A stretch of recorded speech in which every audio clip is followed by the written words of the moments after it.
सध्या बॉलिवूडमध्ये कोणतेही दोन मोठे सिनेमे रिलीज व्हायला आले की वाद उद्भवणं अटळ झाले, कारण प्रत्येकालाच आपला सिनेमा रन करण्यासाठी सेफ पॅसेज हवाय। यातूनच बॉलिवूडमध्ये पुन्हा एकदा थिएटर्स मिळवण्यासाठी धुसफूस सुरू झाली आहे।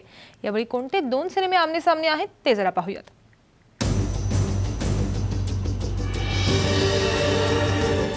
जब तक है जान आणि सन ऑफ सरदार यांच्यातल्या वादाला आता जास्त दिवस उलटलेले नाहीत, तर बॉलिवूडमध्ये पुन्हा एकदा इतिहासाची पुनरावृत्ती होताना दिसतेय। आमिर खानचा सिनेमा तलाश आणि अक्षय कुमारचा सिनेमा खिलाडी 786 मध्ये स्क्रीन्सवरून खेचाखेची सुरू झालीय।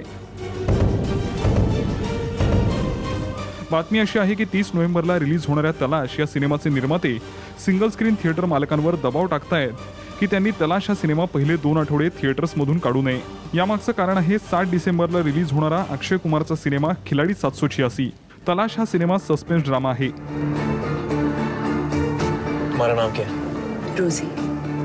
मैं आपकी बहुत काम आ सकती हूँ। तर खिलाडी 786 हा ॲक्शन कॉमेडी सिनेमा आहे। नाम 72।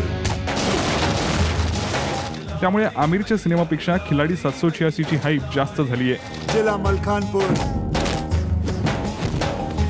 या सिनेमाद्वारे अक्षय बऱ्याच वर्षांनंतर खिलाडी या टॅगद्वारे पुनरागमन करतोय।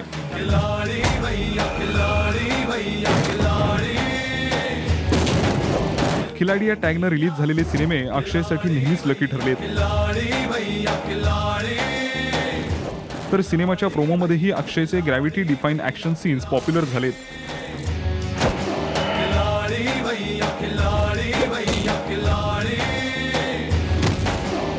सूत्रांच्या सांगण्यानुसार तलाशचा निर्माता फरहान अख्तर आणि आमिर खानही खिलाडीला मिळत असलेल्या पॉप्युलरिटीनं घाबरलेत, कारण खिलाडी 786 मध्ये तलाशच्या तुलनेत जास्त एंटरटेनमेंट व्हॅल्यू दिसतीये। बातमी तर अशी आली आहे की जेव्हा थिएटर मालकांनी आमिरचं म्हणणं ऐकलं नाही, तेव्हा त्यानं धूम 3चं नाव पुढे करूनही त्यांना प्रेशराईज करण्याचा प्रयत्न केला।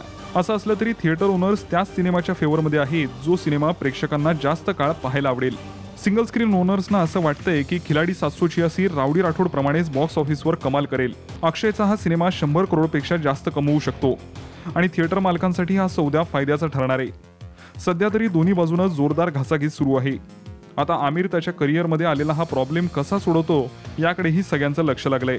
इंटरेस्टिंग गोष्ट तर ही आहे की या लढतीत आमिर आणि अक्षय या दोघांनीही अंगात खाकी चढवली आहे। Bureau report, Saam Marathi.